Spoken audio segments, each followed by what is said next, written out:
Tamala lo wolila Bamako kono kasira wolola tamala lo ye wala mini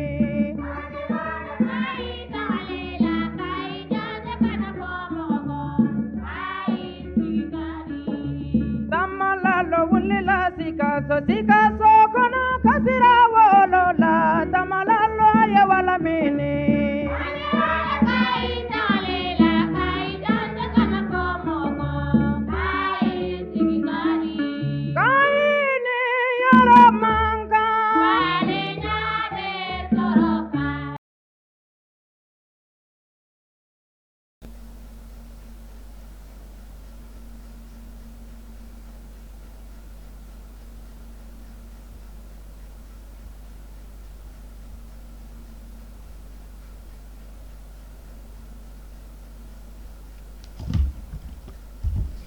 Assalamu alaikum anga foli be malien kele belajeli mali kono ani mali koka adinge na balmakere do dawda kitab mara ponet sanflala pardon malien bi an wula an sigida nga kuna funu konna la tuni e bita oyi sigida kunga an do foy araba amena ni shishe baw ya nga plateau sanfé ka wala malien di kele belajeli o tebale ko fe ka boy tuni ame soro ka téléphone numéro la bla awera nyabala ay gara sanfé tugubna 89 56 55 52 wala sa bebe se wole like appel normal fara whatsapp ka bi se ka wole ka soro bi ani mamme nyoko mbulu wede bubma beli korali antale ta mergeli do fe mais bi goni ale ba mbulu ko yan bi amna ndaro ki worola ka dokluka e samedi temele amasika émission ke am agato bele nyini malien de kele ngene bela jele fe mo yen wole ka bo fam be fe anye plan technique do soro sonko la e ya to ka fo émission masika ke samedi do am agato nyini ka fe ma chama yen wole ka bo woro chamana ka fo tiere la ukumo be kuna funia la kuma se ka soro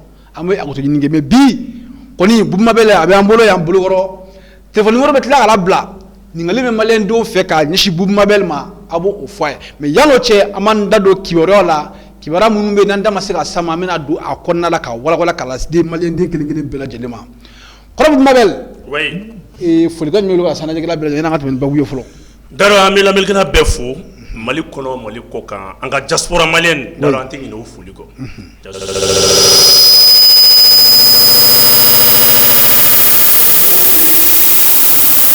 on wele kan on jado anyala ni baraina an tu sara so ambe do ke ala ka tunga nyemaluma ala ku man sekin ala ko dima ala kana mali kele ala ka bampeu dara mse ko defo d'accord merci beaucoup Boub Mabel maliendo amba fanya vidéo ya partager ka daga fo kuna funi kenegeno de bambolo ya bi ko Boub Mabel abini dadu ala ka wala kala de malien din kele bela jelema ama fanya vidéo ya partager en suivant parce que sans fait na chaîne YouTube mada officiel ani a TikTok fena sanfla la mi direct ko lu bela jelen sa do na ko bi o be ku ya awde wala sa akasika ki wara soro parce que mawka cha jekono to mina beni i janye réseau do ame réseau nu bela jelen sa wala sa kasika ki wara nyinka di malen de kelen bela jelema o gum ko na la Boub Mabel ame boli jona ko mi raba karama to mina anga do mu tele émission amasika ke mais ki wara do bolu ko na la anda be solu makulu fara bitaw kan tuguni tout à fait bon ame bolika do kuna funi folo jumay abela jelema kala ma fo kuna sini ni mafli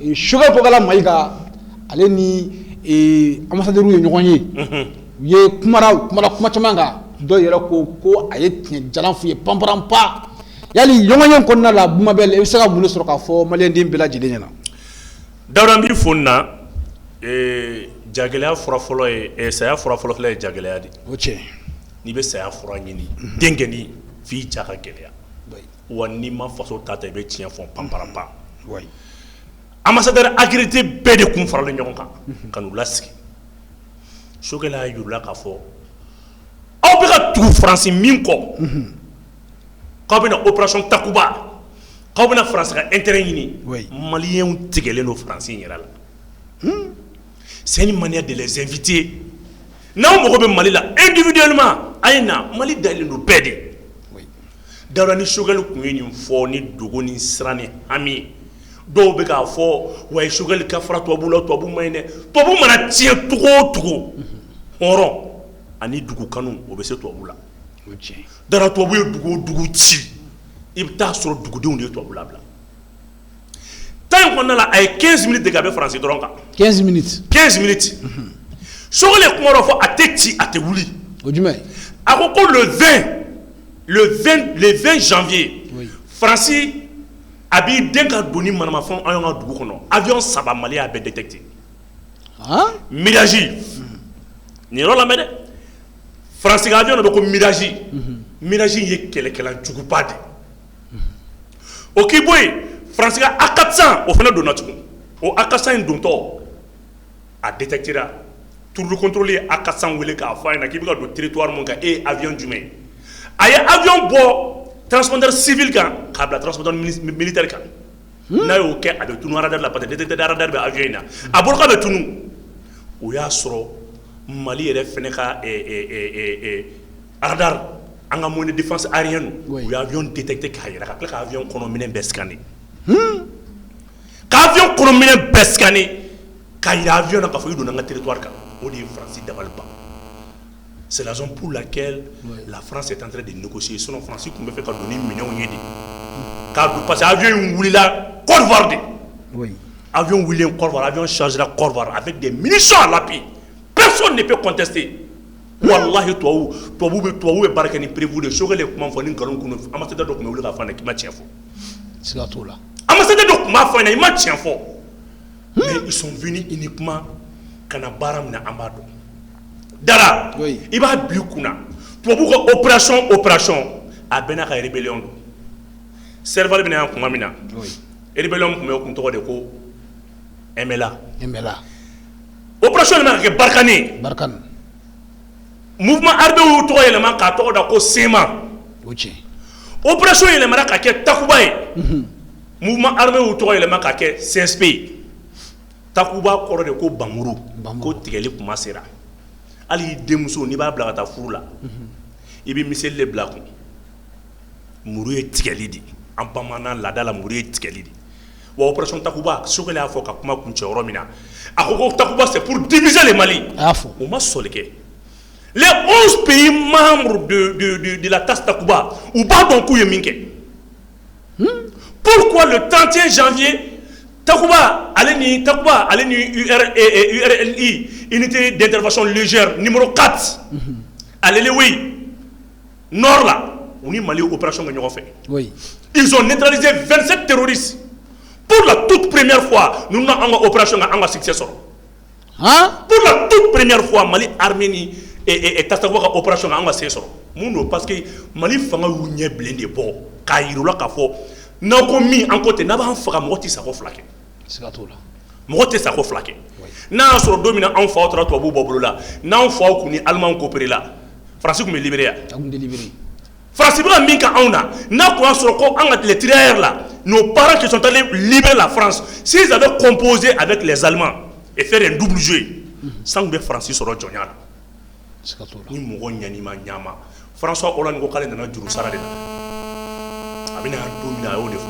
Soko les discours nous c'est cohérent. Avec Ketani. Les gens pensent que c'est le tout qu'il me ka tobu jabuli ka tobu bla minendo kono. Jamana kanu wa bonu tobu ni ka jamana kanu kana sram fonye ni ala ala kira Muhammad sallallahu alaihi wasallam abafo ko dine ala kanu ko fe ko jamana kanu de bena. Ika jamana kanu gisigi. Billahi ni transition mo mo sholi kelenge. Djembebe je transition o tisala. Konga. Ou kana sholi ke doron. Discours ni nyana fo baro ka nyana ya yula ka fo. Aw bien kumin kama. Et notre Danemark nana kana négocier ni Mali gouvernement. Okera. Norvège ba ka négocier ni Mali gouvernement. Allemagne nana ka fo ko ka lajɛ ale mogo be faire do justement do yera. Allemagne ba négocier ni en l'état malien. C'est la raison pour laquelle tous les pays membres de la TAS Takuba se démarquent de la France. Il y a 800 éléments de TAS Takuba au Mali. Mais l'autre jour, il y a une opération qui 27 terroristes neutralisés. C'était une opération aéroterrestre. Ça fait ou appuyé par l'aviation. Sans fait. Oui. Norvège de rien assuré. Norvège de sans fait. Mais au lieu de utiliser ce climat.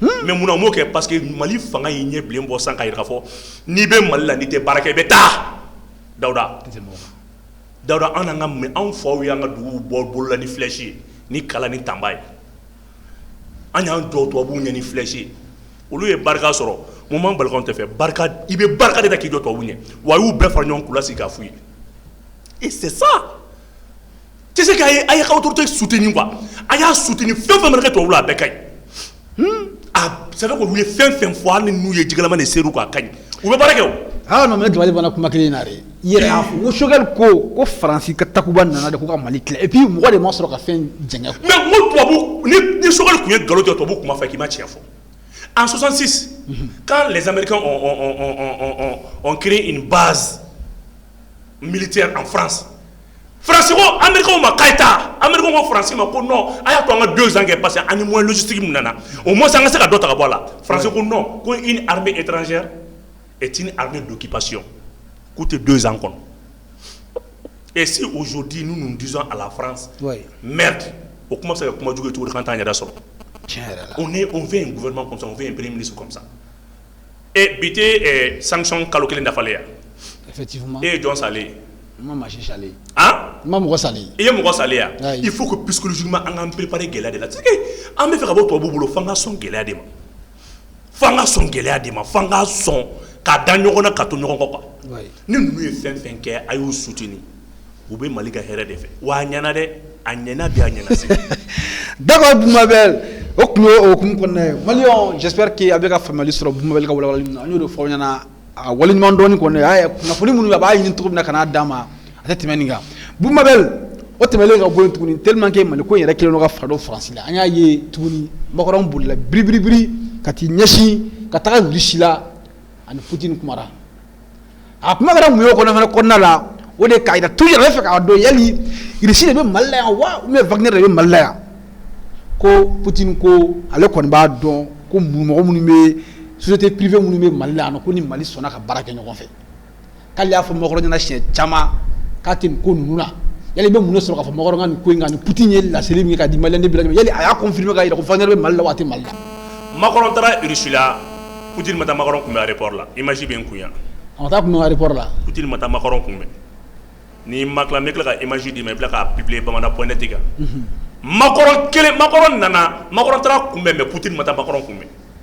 en diplomatie ça veut dire ce que ça veut dire c'est très significatif entre état flané mouye Macron Poutine tête tabal jambaro kumbe ka 10 mètres alors que Corlobes qui tableau rond de là mais nous que tabal ko hakina tekele ki be fo yan fa ne be yan fa antekele tabalin koron we il joue ba korodon ni sibi bismillah avec tableau rond de ki ko ko anyi kuntle na kele ambe fe mboto ba abos ki ojeshi nyoma non ne akli be Macron tal do la salu ya ko tudo ko tableau rond ala photo bi mais ni zeni woni ni c'est tableau jamba depuis la Macron a compris que vraiment les choses ne seront pas faciles comme il le faut comme il le souhaitait aye Poutine ninga Poutine kwama c'est que effectivement allez Poutine ngamina ni jabi dira Macron fait et on ni jabi de Macron nous reconnaissons la présence russe sur le territoire malien les entreprises russes pas militaires seulement des entreprises dans le secteur économique bi on a fait plus de 260 entreprises russes minga na baraka malla amodo koy amodo aujourd'hui nous voulons avoir on me fait un mogobe bi miki on mogobe miki binana o miki binana ma warbo mi mugu binani miki kelen 12 milliards nguba amba ta ka fale nyogona di Mali ko puissance régionale Mali a warbo mi kalana minde sanu tara ani risu akla nyonche aujourd'hui on veut reprendre cette dynamique là on mogobe char d'assaut mina char mi me napse ka barga chencen kan kosobe parce que char munun be sisan chaîne mindé do ale be se ka boli dugulo plan de ka bi Mali mogo be char wala de la zone char mi se kana na foncer apse ki yere korotan ka ka barabe ka yere amo warbo mi ngamina fa de nyona on ngare susu de nyonche et Poutine a bel et bien répondu Macron souté risube malla eta ka fuita la o kara vangere sawo o kara sangbolo we sawo o kara damasena we sawo o mana ka sugu ou bien France be inere France minando takata nord la camion mun tarna camion numéro bambule ya ngo dinga sena kumala sanu ina kumala marché sous la société mouma o numéro bambule ya o ma France ko ma dadi sinu ni sous sol de kora ou bien Donc moi je pense que Poutine y'a jaabi cogo min na nin kɔrɔ malien dɔw ye ne ta ka ni yɛlɛma ne taara u bɛ filɛli kɛ cogo cogo malien dɔw ka juguya b'u dusukun de la ko Poutine y'a confirmé ko Wagner bɛ Mali la yan bɛɛ ka taa Google ka taa a taper ka fɛn in labɔ a ko société russe bɛ yan état central état russe ka foyi t'a la u mana bɛn min na o de don wa an ka fɛn bɛɛ an ka nucléaire an ka centrale nucléaire an bɛna fɛn dɔ di Russie ma ko énergie éolienne o ye ka fiɲɛ yɛlɛma ka kɛ courant ye Russie de bɛna o baara kɛ yan an ka centrale fɛn énergie renouvelable o baara 500 mégawatts Russie kan ka n'o de dayɛlɛ yan 500 mégawatts Mali yɛrɛ bɛ 400 mégawatts de consommer Mali b'o de consommer Russie bɛna 500 de kɛ donc ce qui veut dire que ala an mago ça fait ala mago tɛ jɔ courant tɔ la Mali bɛna san 100 de kɛ courant tigɛ yan to baaraw nana u filɛ fan Russie bɛ fan bɛɛ bɛ baara la tubabu bɛ t'u photo ta sɔn ka tila ka Wagner tampon k'u kɛrɛ la ko Wagner don n'a y'aw diya a ye tampon k'u tɔ na ne photo in ta ka tila ka taa mun olu de bɛ photo in ta ka tila ka photo monter ka fɛn wɛrɛ sɛbɛn photo kan tugun olu de photo tɛ tubabu ka prévu ko ye fa ye n'u ye prévu sɔrɔ don o don u bɛ Mali bombarder nous on est fiers on est tranquille minnu y'u jɔ ne ye kunnafonidila dɔw mankan mɛn ko ouais ko Russie ni Mali tɛ ko Russie ye Mali kɔ bila don ta bɔ ta ni Russie ye Mali kɔ bila dɔrɔn i bɛ to fila min quand les Nations Unies voulaient sanctionner le Mali Mali ka fɛn talen ninnu na sous la demande à la demande de la France Mali ma Nations Unies ka conseil réuni conseil de sécurité réuni pour que Mali sanctionner France a réuni a demande kɛ yan a taalen dɔrɔn i bɛ to fila min interposé fo ne y'a kuma f'i i ka fɛn kan yan ko Russie bɛna a opposé mais ni Russie n'anw tɛ Russie b'o kɛ wa minnu bɛ kuma est-ce que u bɛ ko kalama i mana ka jamana mana gɔ ye cogo cogo tiɲɛ fɔ n ko Russie de y'an sauvé ani Chine donc u ka kow ɲini ka kow kɔrɔ dɔn c'est à dire hali n'i y'a ta k'a lajɛ an ka armement minnu dira ma avion minnu dira ma n ka bɛn da Russie de fɛ k'a don cargo avion kɔnɔ ka n'a d'a ma avion min dira anw ma an ka M171 Burkina commande kɛ ça fait 4 mois de sara la ka na a ma se yan fɔlɔ 4 mois u ye avion monté hélico ka autonomie ka dɔgɔn quoi n'a panna a tɛ se ka mɛn heure 5 heure 6 f'a ka jigin tugun heure damadɔ f'a ka jigin tugun mais a ye jigin a ye gɛlɛyaba sɔrɔ mais n ko Russie anw ta 4 bɛɛ kɛ cargo de kɔnɔ ka tila ka munition da kan ka marifa da kan ka tila ka formateur da kan wa avion kelen tɛ ka bunteli kɛ nin yan wa avion kelen ka bunteli kɛ nin yan en 2 semaines u bɛ mɔgɔw former Union européenne bɛ kan ka mɔgɔw former nin y'a kalo 4 ye Union européenne bɛ kan ka mɔgɔw former nin y'a kalo 4 ye Makɔrɔ ye maloya sɔrɔ nin kelen na dɛ a n'u ka presse bɛɛ ye maloyaba de sɔrɔ u yɛrɛ dɔw wele kɔsɛbɛ na ko ka yan bila ok Maliyɛnw aw yɛrɛ kulo bɛ Bumabel ka walawalali ninnu na aw y'o de fɔ aw ɲɛna c'est à dire kibaruya yɛrɛ Bamananfɔli sanfɛla la a b'a sɔrɔ yen Bumabel ko tɛmɛnen ka bɔ an bɛ boli an bɛ don Marebugu kɔnɔna la parce que maa caman ka weleli ye n sɛgɛn dɔɔni mais n tɛ jigin maa si la kibaruya ɲini don parce que an ka émission dɔ in tɛmɛlen o ma se ka bɔ u ko ma ko Marebugu k'a libéré la k'u y'a mɛn komi k'u bɛ fɛ k'a mɛn Bumabel da u ye n yɛrɛ wele ko problème foyi t'a la an bɛ fɛ k'a dɔn yali Marebugu libération ko a bɛ tɔgɔ di Bumabel i bɛ mun de kalama la i bɛ se k'o fɔ an ɲɛna n bɛ min ɲɛf'i ɲɛna Marebugu libéré la à 100%. Jeudi 14h an welela an ka kunnafonidilaw fɛ k'a fɔ ye ko avion 6 bɛ Sangolo la k'a bɛ ka tali an y'a renseigné an y'a sɔrɔ avion 6 avions de combat 4 avions d'attaque au duguma il y avait encore des groupements tactiques interarmes jusqu'à 6 groupements tactiques interarmes u b'u kunda kunnafonidilaw y'a lase ma u b'u kunda Kouakou Maribugu jɛlen kan Dawuda Maribugu bɛ donda 3 don Maribugu bɛ commune min kɔnɔ commune tɔgɔ de ko Femayi yɛrɛ bɛ bɛn village 20 ma Femayi fana bɛ cercle min kɔnɔ n'o ye Djéné o bɛ bɛn commune 12 ma Djéné yɛrɛ fana bɛ mara min kɔnɔ o de ye Mopti mara ye Maribugu ye donda 3 ye Maribugu donda 3 bɛɛ kun minɛlen don Maribugu kɔfɛla o de bɛ bɛn fleuve du Niger ma k'a tila ka taa sɛmɛ forêt dɔ la armée natɔ a ye position 3 in bɛɛ gosi ɲɔgɔn fɛ les 3 positions djihadistes a y'a bɛɛ gosi a y'a gosi tuma min na côté min be kata kumaga o ye dugu de ko kumaga o kumaga yoro yi ayi appuyé ne ka ye gosi ka ye muli unité médicale mo do na ye ne fe ale ni détachement fla kata Maribugu sécuriser wala sa u kana dun ka ta tieni ke Maribugu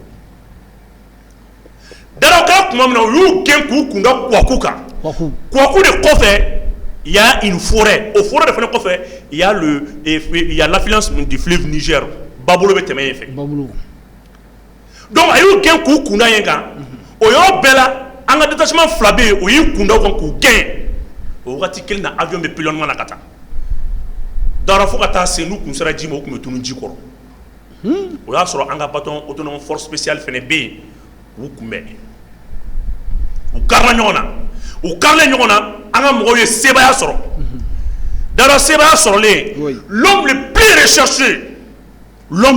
recherché ne de bɔra k'a f'i ɲɛna dɛ l'homme le plus recherché n bɛna bɔ k'a jira i la o de minɛla ye l'homme le plus recherché dara a filɛ nin u kɛlen ka gɛnni kɛ tuma min na gɛnni kɛlen u taara se u tɛmɛna Kwaku la u ye mɔgɔ min minɛ a tɔgɔ de ko Sagal Ag Abala u b'a fɔ ma ko Sidi Ag Agataye Sagal Ag Abala ale de bɛ min da n'a ye min da a bɛ tila ka dugudenw sara 6000 8000 ça fait quoi tɔgɔ bɛɛ la ni armée bɛ ka jɛngɛn ka bɔ min ninnu ma Sagal Ag ni yali u to k'a fɔ ko mindalaba dɔ tun bɛ yen mindalaba min tun bɛ yen n'a bɛ ka ɲini armée y'a minɛ o don Maribugu libération na u y'a minɛ entre Maribugu et Kwaku c'est le grand poseur de mine n'a ye min da a bɛ armée ka itinéraire dɔn de armée kan ka bɔ sira o sira fɛ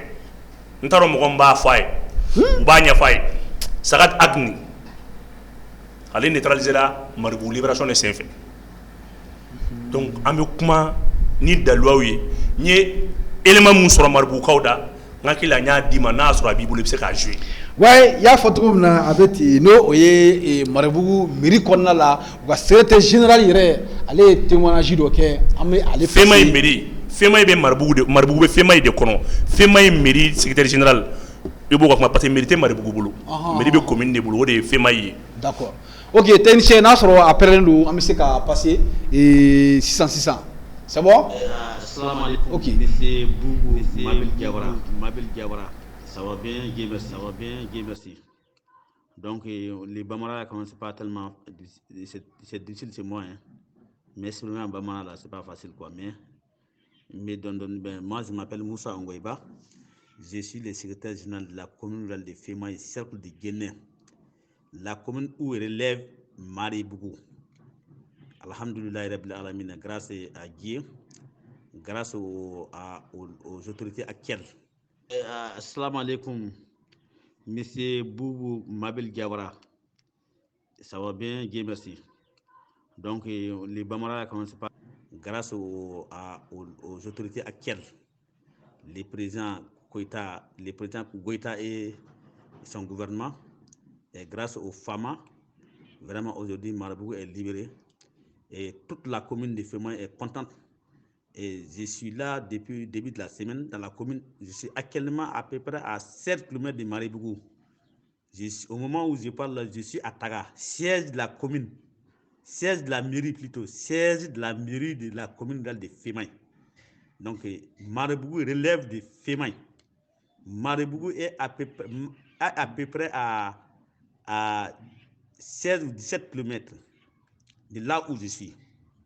Bon, Femayi là, c'est comme on dit Wassolo, c'est comme on dit, ou encore, c'est comme on dit le Kélédougou, c'est comme on dit, c'est l'ensemble de la zone qu'on appelle Femayi, l'ensemble de la zone de la commune de Femayi qu'on appelle Femayi. Mais le village où il y a la mairie là s'appelle Taga. Taga. Donc Taga, la mairie se trouve là-bas, et la sous-préfecture se trouve là-bas, et les seconds cycles, les SESCOM se trouvent ici à Taga. Mais maintenant, Maribougou est à quelques kilomètres d'ici. Donc, l'armée est venue dans la commune. Vraiment, tout est libéré. Ils ont détruit plusieurs camps. Ils ont tué beaucoup de personnes. Et moi, je ne suis pas aller sur le terrain de l'opération, mais j'ai causé, j'ai échangé, j'ai suivi avec les gens qui étaient sur le terrain, qui accompagnaient l'armée même, c'est-à-dire les enfants même de la zone, les sacerds de la zone. Il y a quelques sacerds qui les suivaient, qui les guidaient. Donc j'ai échangé avec eux, vraiment ça va, alhamdoulilah. Aujourd'hui quand même ça va, Dieu merci.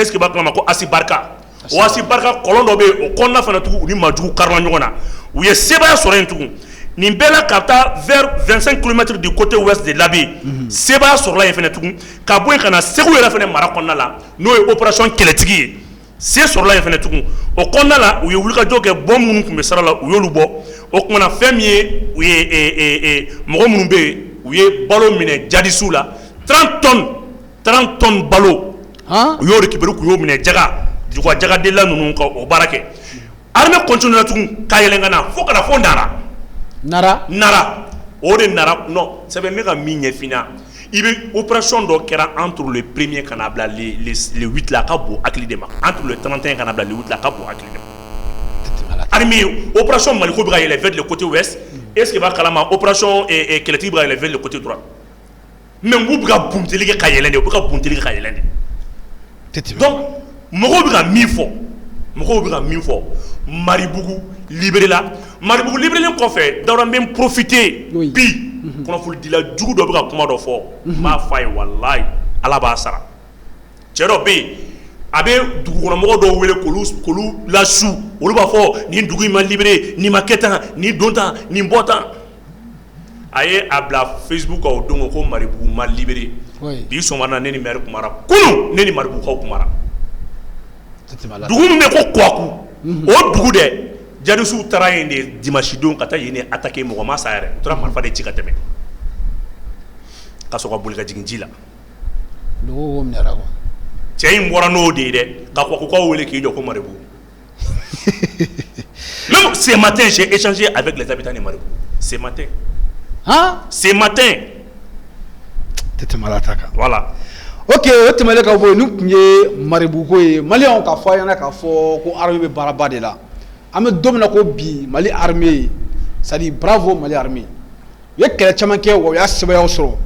Et Boumabel am me fera do rodo kono o de e Banyagara anti Banyagara e Sévaré ka ira ka fo ko doso do be tano so ko doso do ku u yela minna ko mo binan ko sara ula. Ntoroni yagli duna information na men ya men to mina yani be munu sura ka fo information fene ka dara kuma folo ne dabal bana doso de ko ne invité kata koro bankas an bayangara re mara kon doso nganga ta semaine wore ne ta bayangara yoro munu bara kera semaine wore mission teo be kele kay ne mbore mina dendugu meta anatola meta bara munu kera tellement que kuma digira doso. Hein? Dara ko doso de ye la mininga ko doso bituru ko faka na foti kuma fora ne kuma na ne chako baw e ni ngol la ben do doso bolo doso yo test ne yere nyana abi fo de maka ate kenyana ate binga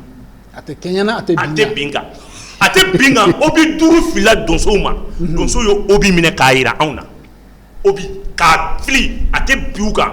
Est-ce que bakala ma obi bina duguma obi ma se ka jense bomu suku do obi bom ka bom fli do soka teme ko labenenu ha atakena o labe mi ebo don o di na le bila ibe boyo ndro ko jugu beke ça va na le bila ibe boyo ndro tieni beke atakena o di atakena e ni ko ngome nyere ni o do so be se ka ninke to di ka kala ko do so be attaquer darombe sans fe be duguma ntado ne obligera mase ka toloba soro ne toloba ni téléphone na ma toloba soro obligé ka bankas et bankas coordinateur de wele oui Dana Amaso coordinateur de wele Debou Sakara nyale de wele k'ale sɔrɔ.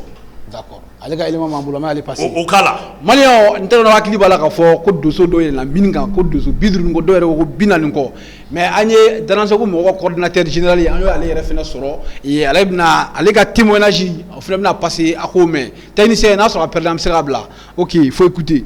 Assalamu alaikum an b'i fo Bumamel Jawara i ka ci diyara ne a diyara ne bɛɛ ye a diyara Dana Amasago a diyara Yusufu Toroba ye an b'a fɔ maliyɛnw ye an b'a fɔ diɲɛ mɔgɔw ye Bayangara mara kɔnɔ depuis Dana Amasago daminɛna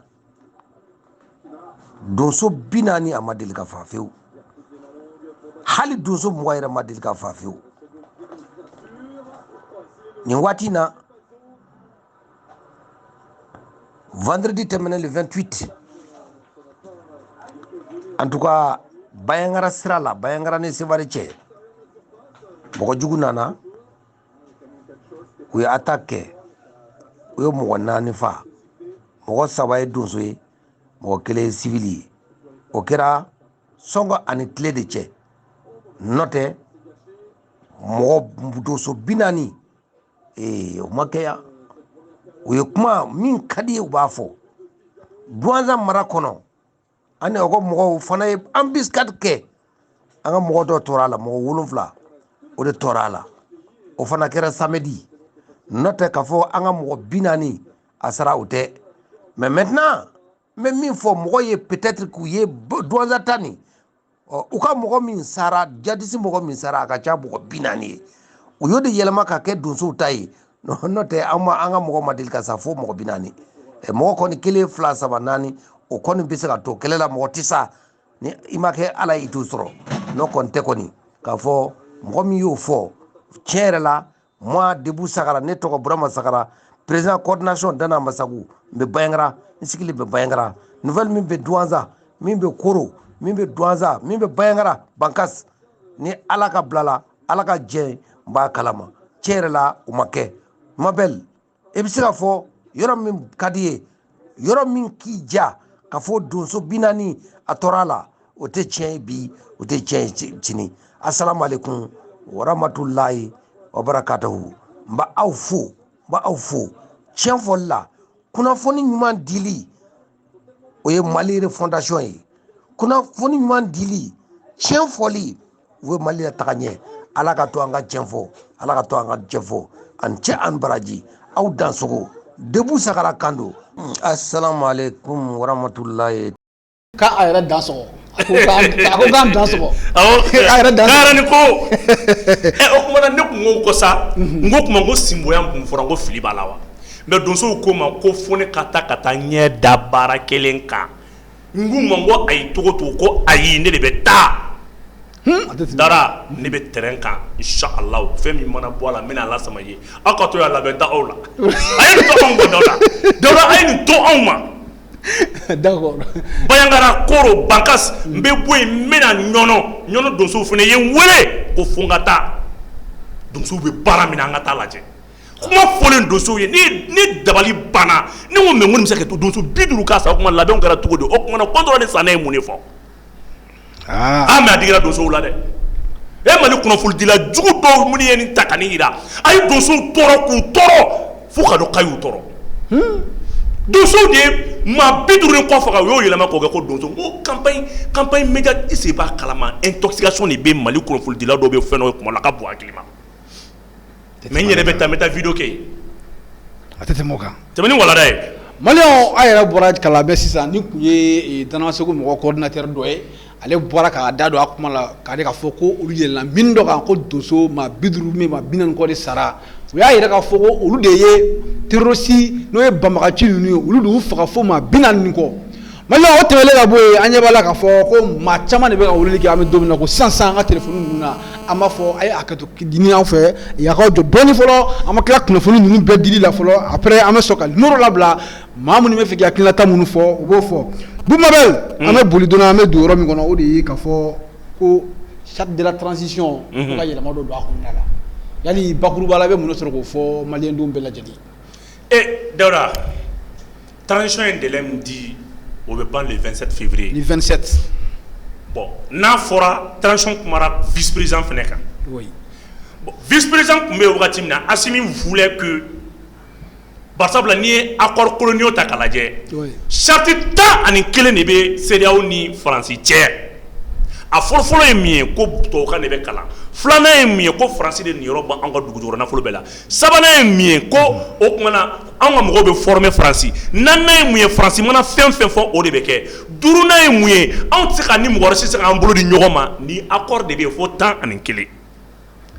Denmisɛnninw tun bɛ fɛ ka yɛlɛma ka waati min na o bɛnna ni bandaw ni France bɛ fɛ ka bɛnbɛn bɛɛ kɛ. Ala y'a kɛ France y'a fɔ ko ka gouvernement falen ko ka denmisɛnninw ninnu bɔ armée kɔnɔ. O nana kɛ bandaw yɛrɛ ka tagali la. Oui. Sisan anw ni Russie bɛ k'an tɛgɛ di ɲɔgɔn ma o de ye transition bila tibitaba la. Donc kalo 18 min dira transition ma a ban kuma sera. Oui. Gouvernement président de décret ta k'a fɔ ko ka a lajɛ waati min sera komi élection tɛ se ka kɛ ani CEDEAO bɛ ɲɔgɔn na sigi ka kuma la ko ka dɔ fara kan. O ye révision kun fɔlɔ-fɔlɔ ye. Révision kun filanan ye mun ye? Ka dɔ fara CNT membre kan. CNT membre ye mɔgɔ 121 ka dɔ fara o kan. A kun sabanan ye mun ye? Ka dɔ fara nombre de ministres kan. Ministres ka nombre, gouvernement, la taille du gouvernement. Mais Mali mɔgɔw b'o la don min na an bɛ don min na ko bi a ka Bon, fara ministre. kuma de don. Parce que an bɛ sigi fɔlɔ yɔrɔ dɔw politiciens dɔw b'a la k'olu ma don a la k'olu bɛ sa, k'olu ma don gouvernement kɔnɔ u bɛ sa. Bi kasi la u bɛ kule. I hakili tɛ FSD ko wagati la. U ma FSD SAPU créé ka don gouvernement kɔnɔ dialogue national ko wagati. Olu ka mankan bɛɛ u ka don gouvernement kɔnɔ de. Donc o ko ninnu bɛ senna. Révision kun ye nin de charte bɛ ka réviser nin dɔrɔn de kama. A banna a fɔra a banna. Kun wɛrɛ foyi t'a la nin tɛ. A banna. Dawara a banna nin kun dɔrɔn de don. D'accord. O tɛmɛlen ka bɔ yen komi i yɛrɛ y'a fɔ cogo min na ko le 27 ko transition kan ka ban an ka politique maa dɔw bɛ yen nɔ olu ko k'olu bɛ bɔ le 27 yali i bɛ mun de sɔrɔ k'a fɔ kuma in kan. N'u bɔra i k'a fɔ ma ko mɔgɔ t'u bolo. Mɔgɔ kelen t'u bolo Dawuda. Mɔgɔ t'u bolo. Dawuda ni ninnu bɔra i ka n'a fɔ ma ko n'u tɛ se ka bɔ. Tɛ se que ne bolo ko ninnu bɛna chance sɔrɔ.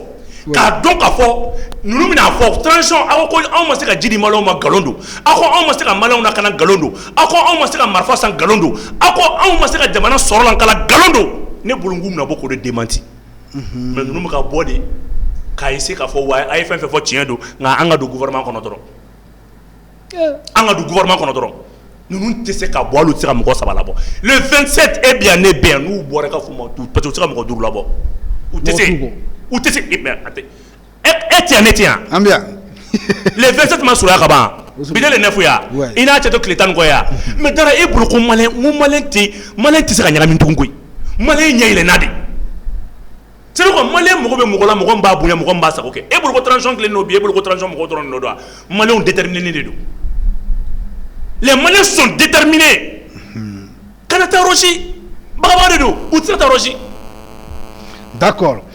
Maliɲɔn an b'a fɔ ɲɛna k'a fɔ k'an bɛna numéro labila aw ye numéro bɛna bila c'est à dire an bɔra ka kunnafoniya minnu di aw ma ani aw yɛrɛ hakilinata ye minnu ye ani aw bɛ fɛ ka ɲininkali tɛnku kɔrɔ Bubumabel la plateau in kan yan nɔ a bɛ se ka weleli kɛ ka don an ka numéro b'aw ɲɛkɔrɔ aw bɛɛ lajɛlen ɲɛ b'a la n'o de ye 89 56 55 52 mais Bubumabel yan'an ka tɛmɛ o yɔrɔnin kan fɔlɔ n bɛ fɛ ka i ɲininka question dɔ la o ye an kanubaga dɔ a ye ɲininka k'u ma ko telu i ka information ninnu i ka kunnafoni ninnu jɛlen don ko tuma k'i bɛ information ninnu k'i b'a bɔ min Dara n ye kunnafoni la n b'a bɔ n yɛrɛ kun wari de la n yɛrɛ ka moyen propre n tɛ gouvernement na ni président tɛ ɲɔgɔn ye sara la ni gouvernement mɔgɔ tɛ ɲɔgɔn sara la ni transition mɔgɔ ɲɔgɔn tɛ sara la ne y'a ye k'a fɔ kunnafoni de bɛ se ka jamana in jɔ kunnafoni ɲuman de bɛ se ka jamana in jɔ donc moi j'ai compris que Mali bɛ kunnafoni ko problème de kɔnɔ la campagne médiatique ni problème de i bɛ ka gouvernement sɔrɔ n'a binna c'est pas ni ye ɲuman kɛ politiciens bɛ nkalon ta ka di la c'est pour cela je me suis livré au service de la transition à 0 franc ne tɛ transition mɔgɔ si dɔn n tɛ CNT la n tɛ gouvernement dɔn n tɛ président dɔn ne tɛ ninnu si dɔn. tɛ tɛmɛ o kan. Voilà. Ok an balima dɔ bɛ ligne kan an b'ale ta k'ale lajumɛn.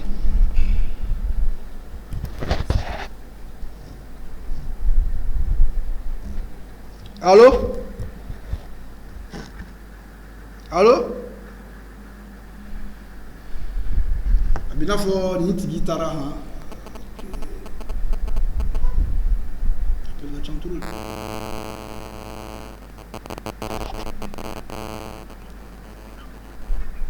Allo.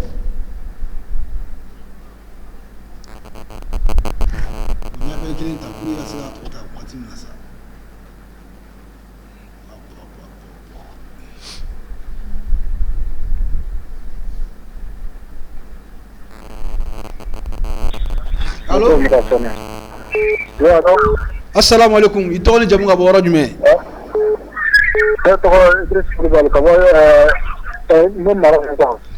Ok, an balimakɛ hakilina jumɛn bɛ la ka di maliyɛndenw bɛɛ lajɛlen ma ani ɲininkali bɛ fɛ ka ɲɛsin kɔrɔ Buguma Bɛl ma maliyɛnden bɛɛ lajɛlen kulo b'i la. Hakilina min bɛ na ka fɔ Buguma Bɛl vraiment n b'a suit la wa n ka foliba b'a ye a bɛ cɛsiri na Ala k'a dɛmɛ n'a ye quoi. A kulo b'i la. Wa ŋaniya bɛ fɛn o fɛn na ka bɛn frère ma yarabi Ala ka n'u bɛɛ dɛmɛ. Ami. Yarabi Ala ka jamana basigi. Amina. Politique mɔgɔ minnu bɛ manamana ka bɔ la mɔgɔ si b'olu la mais bɛɛ k'i ɲɛsin jamana jɔli ma a tun bɛ sira min kan en tant que n'o ma bila kɔnɔ an bɛɛ lajɛlen bɛ hakili mɔgɔ fɔ su ni tile. An yɛrɛ minnu bɛ lajɛ tunga na an bɛɛ b'a dɔn nafa min bɛ Asimi ka sansan tilejama ɲɛ nafa min kɛ jamana kɔnɔ an bɛɛ ɲɛ b'a la. Minnu b'u yɛrɛ nɛgɛla ko u bɛ bɔ Asimi contrôle la olu t'a kalama de quoi n'olu b'a kalama tunga na minnu bɛ tunga na olu bɛ min kalama Fransa yɛrɛ ko la ni politique mɔgɔ ninnu b'o kalama u b'o hakili sigi. D'accord, merci beaucoup. Maa ka ca ligne na. Donc an ka foliba bɛ Buguma Bɛl ani ni maliyɛnden bɛɛ lajɛlen an bɛ bɛɛ lajɛlen fo la. D'accord, merci beaucoup. Ka foli yɛrɛ di yɛrɛ ma yarabi Ala ka ka téléphone ɲɛ taga ɲɛfɛ. Amina, merci beaucoup. Yarabi Ala k'a bolo mɛn a ka baara la. Ok, merci.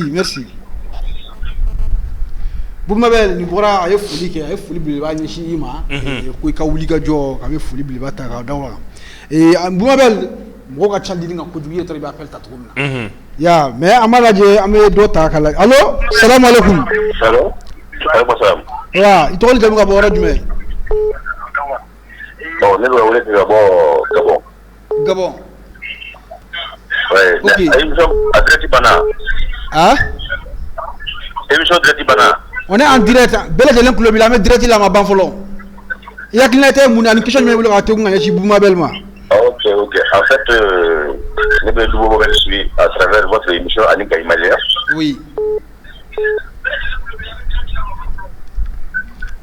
Oui, an kulo b'i la.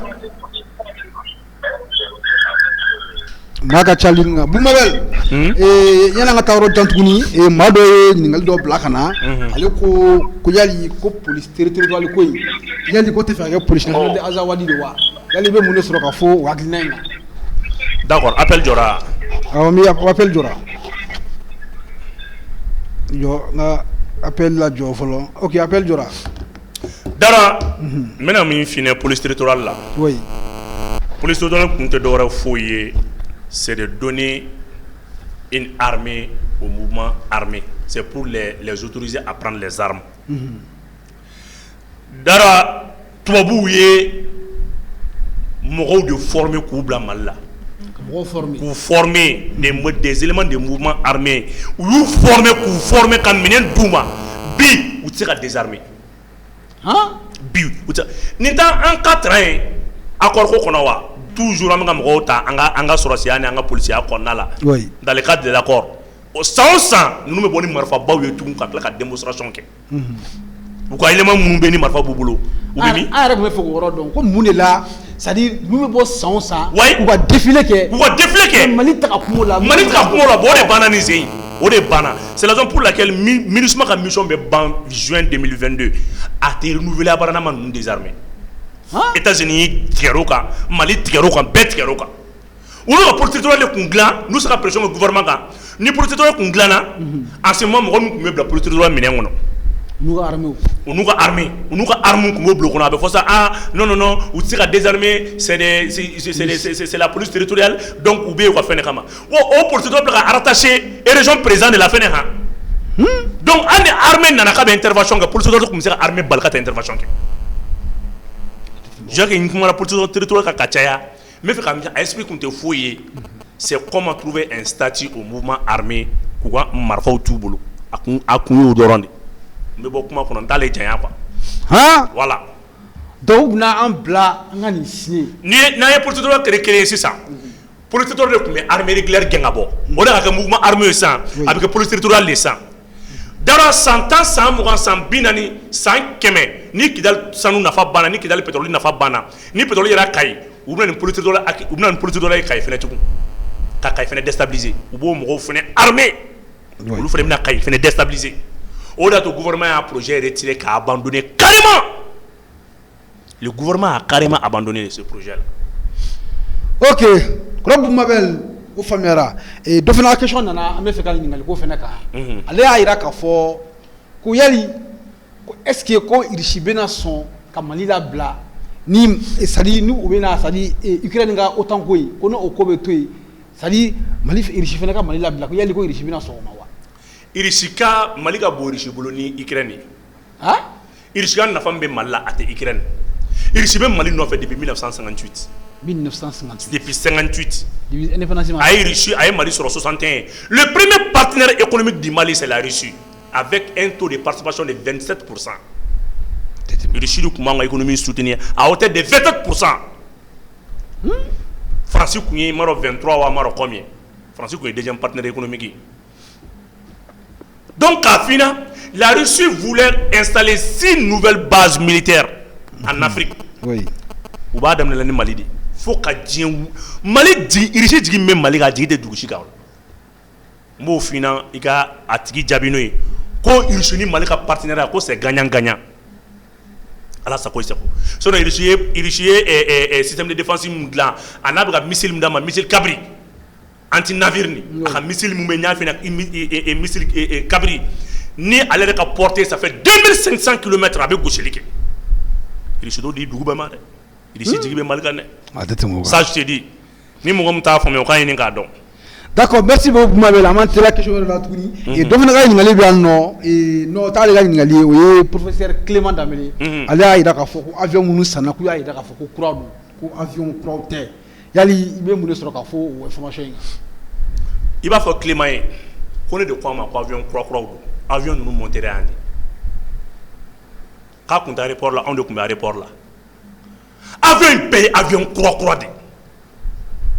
Il va faire quoi de côté ko Boumabel Diawara. Qu'on est quoi ma quoi avion pays croix. Na ma soama, il be micro ta ka filtre, a mettre Clément soama ta débat c'est aka. Il va seulement éviter quand ah bon, c'est que na aller encore na ma son alima a mettre ka so. Clément moyen. Ko avion yu croix de. Ni Clément ma se kana ne rebe ta ka so. Bangonna. Ame do ko kam soroba ala ka daros. Ala ka daros effectivement ay en wula ira kuma keneka dimanche do. OK. Mais badabada dali amula si abamsuma. Amina abamso fena do. Voilà. OK, Boumabel, kuma sira kunchoro makaba e machama wuli la me ka to yinike appel du nga chanyo ko ikato appel do ta ibita do teke. Bido ta ibita do teke. Bo malama do be amale ta me mo laban do ta amisika kuncheni oyi. Allô? An suite on dem nga bo wara jume ntoy Boubacar Sama mo la ga bo Espagne Boubacar Sama ke e yakina tay mune ka émotion kon na la ni ngal be wala ka ko robu Mabel yere la bon faut ko ne le bu Mabel ka émission presque à Beladje en direct. Oui. Et pour la première fois, on a vidéo que Boumabel ka vidéo ka TikTok ka 24 000 vues sur. Donc moi faut que pour Boumabel la cause aya faut me gagner ka faire la ko musulmanu ka tagara mo ko be ka puntele ka ko après ka dole ko papa na quoi. Ouais. Ay réveiller là. On est à snapper ka TikTok là pour plus de 25 000 vues. Ouais. Mon folie à la cause ani vraiment m'a encouragé à paramina vraiment c'est un travail noble, c'est un travail patriote vraiment ka félicitations cause vraiment la me guerre là non. Oui. D'accord, merci beaucoup Mboka Chalina. Merci beaucoup. Ok, ko robu Mabel ko oluba kana me guerre na. Iga ni ma film mo yire wuleli ke ka fo o émission mbe ko olube au parler de branche ka wala sa mission na me ame foli di an kanu baka bela jenema foli jara Mabel makala mi bolo mi kuma kuncha kuma comme il a dit mana et donc on ko bouclier anti-missile c'est des termes techniques africain ni nga cordon ne quoi ma ko est-ce que ça bien o bouclier anti-missile oui ça fait aka bla kuna oui arar mun bien arar ni 166 missiles à ce ko défilé 166 Mime Algérie bolo na couverture bina Mali territoire kan. Ça c'est un bouclier anti-missile. Oui. Bouclier anti-missile te faut yeko. Arada de aller cuvette de bas là ka tila ka fɛn k'a la rayon k'a la a bɛ missile le minɛ a kana se ka ci a k'i n'a fɔ ni sanpɛrɛn cila sisan ko coup de foudre parabole mun b'ale kunbɛn olu ni anti-missile u bɛɛ ka rayon ye kelen ye donc bouclier anti-missile de bɛ S400 na k'o fɔ a tigi ye a y'a bila commentaire la k'a ko o jaabi sɔrɔ vraiment k'i fo Dawuda ka lamɛnnikɛla bɛɛ fo mɔgɔ mɔgɔ sera ka don minnu ma se ka don k'u bɛɛ fo Dawuda ka Bamanan.net abonné bɛɛ fo ka diaspora malien k'u fo k'a f'u ye Ala ka Mali ja an ka to ɲɔgɔn bolo an ka ɲɔgɔn minɛ vraiment u b'an encourager baara in na kojugu o fana ka d'an ye kojugu quoi donc foli di bɛɛ ma. Ok, merci beaucoup Kɔrɔ Bumabel. An bɛ malien den kelen kelen bɛɛ lajɛlen ko fo Mali kɔnɔ ani Mali kɔ kan aw denkɛ na balimakɛ Dundu Dawuda Keyita ka Kɔrɔ Bumabel yɛrɛ fo an b'a wele ka na an ka plateau kan a bɛ ci minnu na i b'a sɔrɔ a bɛ ci dɔw de bila ka na an ka plateau kan o fana tɛmɛlen ka bɔ yen a y'a fɔ an na cogo min na maa minnu ye ɲininkali kɛ ko yali ko inflation minnu k'a b'a di ko tellement ko lɛgɛsɛ don k'a b'a bɔ min a ko a bɛ wari a bɛ fɛn ninnu ɲini n'a ka propre fond a kunna wariw b'a la kunnafonidila de fana don k'a fɔ maliyɛn den kelen kelen bɛɛ lajɛlen maa dɔw ko ma k'i ye sɔrɔsi da dɔw ko Bumabel k'a bɔra gɛrɛkɛyɔrɔ la k'a ɲini sigi n ka plateau kan o y'a sɔrɔ sasi fini b'i la don min na e ma k'e sɔrɔ ko non ko sɔrɔsi tɛ o bɛ tellement armée kanu b'i la jamana ko kanu b'i la k'i ye armée ka fini don kan'i sigi parce que opération kɛlɛtigi a ye bunteli ka Mali jamana ka tila k'a libérer an bɛ foli belebeleba di Mali armée yɛrɛ fana ma ani an bɛ foli belebeleba lase an ka jamana marabaga bɛɛ lajɛlen ma ni tun y'aw denkɛ n'a balimakɛ Dawuda Keyita assalamu alaikum.